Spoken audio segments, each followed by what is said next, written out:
کہ حضور اکرم صلی اللہ تعالی علیہ وسلم کے صحابی حضرت مولا کائنات خاتون جنت کے شوہر ہم سب کے سروں کا تاج امت مسلمہ کے مولا حضرت علی ابن ابی طالب کرم اللہ وجہ الکریم فرماتے ہیں، میرے نبی علیہ السلام نے فرمایا ادبوا اولادکم علی ثلاث خصال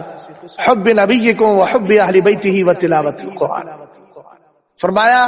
اپنے بچوں میں 3 عادتیں پیدا کر دو، بچپن سے اپنے بچوں کے اندر یہ موبائل، کیرم بورڈ، کارٹون، ٹیلی ویژن،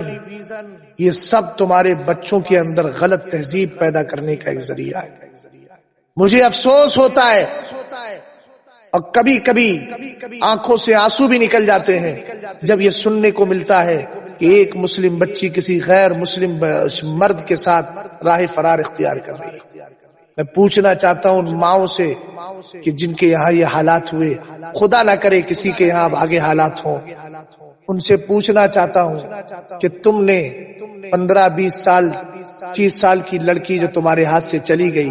تم نے اتنی عمر میں اپنی بچی کو اسلام کی اہمیت تک نہیں سکھائی، کلمے کا وقار بھی نہیں بتایا، دین مصطفیٰ کی عزت اور ان کا احترام بھی نہیں بتایا، اور یہ بھی نہیں سکھایا کہ مرنے کے بعد بیٹیاں یاد رکھو،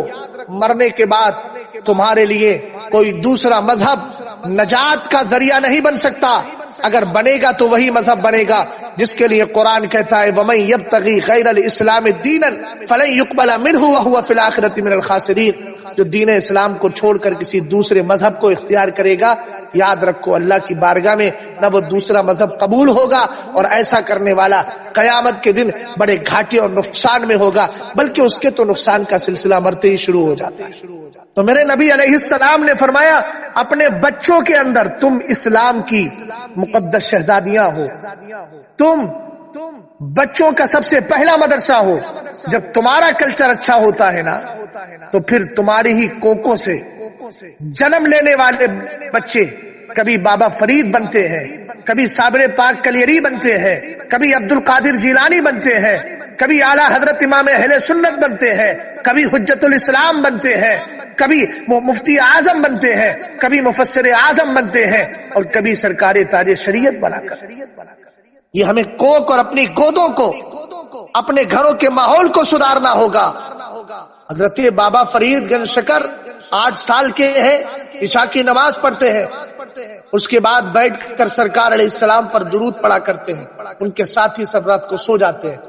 حضرت بابا فرید کی امی جان کے پاس محلے کی عورتیں آ کے کہتی ہیں تیرا بیٹا بہت اچھا ہے،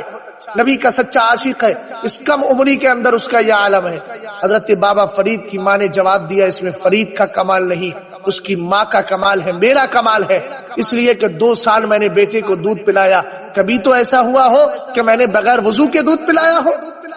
آج کیا حال ہے، بچوں کو سینے سے لگا لیتی ہیں،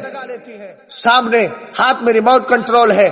اور سامنے ٹیلی ویژن چل رہا ہے۔ مجھے بتائے تو صحیح، جب اس طریقے سے بچوں کی پرورش ہوگی تو کیا ہم غلام صابر پاک کی امید کریں گے؟ نہیں، ہرگز نہیں ہو سکتا۔ یہ تم ہو، اگر اپنے من کے اندر، اپنے دل کے اندر یہ ارادہ کر لو اور عزم مصمم کر لو کہ ہمارے گھروں کے اندر کوئی ٹی وی نہیں رہے گی، تو میں یقین کے ساتھ کہتا ہوں کہ پھر وہی 1400 سال پرانا ماحول گھروں کے اندر پلٹ کے آ سکتا ہے۔ میرے نبی علیہ السلام نے فرمایا اپنے بچوں میں نبی کا پیار پیدا کرو۔ پیار پیدا کرنے کا طریقہ کیا ہے؟ کارٹون دکھائے گا یہ پیار پیدا کرنے کا طریقہ نہیں۔ اپنے بچوں کے ہاتھوں سے موبائل ہٹا کے ان کے ہاتھوں میں تسبیح دے دو، ان کے ہاتھوں میں، چھوٹے ہیں ان کو پارے پر پڑھواؤ، ان کو دینی تعلیم دلواؤ، اٹھتے بیٹھتے ان کو کلمے کا ورد کرایا کرو، کہا کرو بیٹا پڑھو لا الہ الا اللہ، اگر بولنے کے قابل ہو جائے تو ان سے اللہ اللہ کہلوایا کرو، محمد محمد کہلوایا کرو، علی علی کہلوایا کرو، صدیق صدیق کہلوایا کرو، عمر عمر کہلوایا کرو، تاکہ بچپن سے ان بچوں کو پتا چل جائے ہم کسی دنیاوی بتوں کی پوجا کرنے والے اور جھوٹے معبودوں کے سامنے جھکنے والے گھر میں پیدا نہیں ہوئے ہیں، ہم تو اس گھر میں پیدا ہوئے ہیں جہاں ایک خدا کی عبادت کی جاتی ہے، جہاں مصطفیٰ کی محبت کو دل میں بسایا جاتا ہے، اور جہاں صدیق اکبر کے پیار، ان کے احترام کو دل سے لگایا جاتا ہے، جہاں اہل بیت کی محبت میں زندگی گزاری۔ کار نے فرمایا، میرے نبی علیہ السلام فرماتے ہیں اپنے نبی کا پیار ان کے دلوں میں پیدا۔ آگے فرمایا کہ اہل بیت کی محبت ان کے دلوں میں ڈالو۔ اس کا طریقہ یہ ہے کہ میری بہنوں، آپ کو اگر ہندی آتی ہے تو آپ ان بہنوں سے جو چینل، جو یہ گروپ چلاتی ہیں، ان سے کانٹیکٹ کریں، وہ ہندی میں آپ کو مواد اور میٹر فراہم کریں، وہ دیں، اور جن کو اردو آتی ہے وہ اردو پڑھیں، اور جو واقعات دین کا پڑھ لیا کرو، اپنی بچیوں کو وہ بول کر سکھایا کرو۔ اپنی بچیوں کو صلاح الدین ایوبی کے واقعات سناؤ، حضرت بایزید بستامی کا تقویٰ سناؤ، حضرت بشر حافی کی زندگی سناؤ، حضرت رابعہ بصریہ کی زندگی پڑھو، فاطمہ الزہرا کے پردے کا خیال لے کر کے آؤ۔ پھر دیکھو ہمارے گھروں کے اندر پھر وہی ماحول قائم ہوگا۔ ایک بھی بد عقیدہ ہو یا کوئی بھی کافر ہو، اس کی ماں نے اس کے اندر یہ طاقت ہی نہیں رکھی ہے کہ وہ ہماری کسی بیٹی کی طرف آنکھ اٹھا کے اس کو اسلام کے خلاف کھڑا کر سکے اور اس کو کفر کی طرف لے کر جا سکے، اس لیے کہ کل یہ بچیاں بھی حضرت خدیجۃ الکبریٰ، حضرت عائشہ صدیقہ اور حضرت ام حبیبہ کی روش پر چل کر کہیں گی زندگی تو جا سکتی ہے، حضرت سمیہ کی طرح جذبہ ایمانی رکھ کے کہیں گی زندگی تو جا سکتی ہے، مگر سرکار کا عشق اس دل سے کبھی نہیں نکالا جا سکتا، اس لیے کہ اے عشق تیرے صدقے جلنے سے چھٹے سستے، جو آگ بجھا دے گی وہ آگ لگے۔ میرے نبی نے فرمایا اپنے بچوں کے اندر قرآن پڑھنے کا ذوق پیدا کر۔ کیسے پیدا ہوگا؟ شوہر بھی قرآن پڑھے، عورتیں بھی پاکی کی حالت میں قرآن کی تلاوت کریں، تاکہ ان کی بچیاں دیکھ کر یہ کہیں کہ ہماری مائیں دنیا کا لٹریچر نہیں پڑھتی ہے،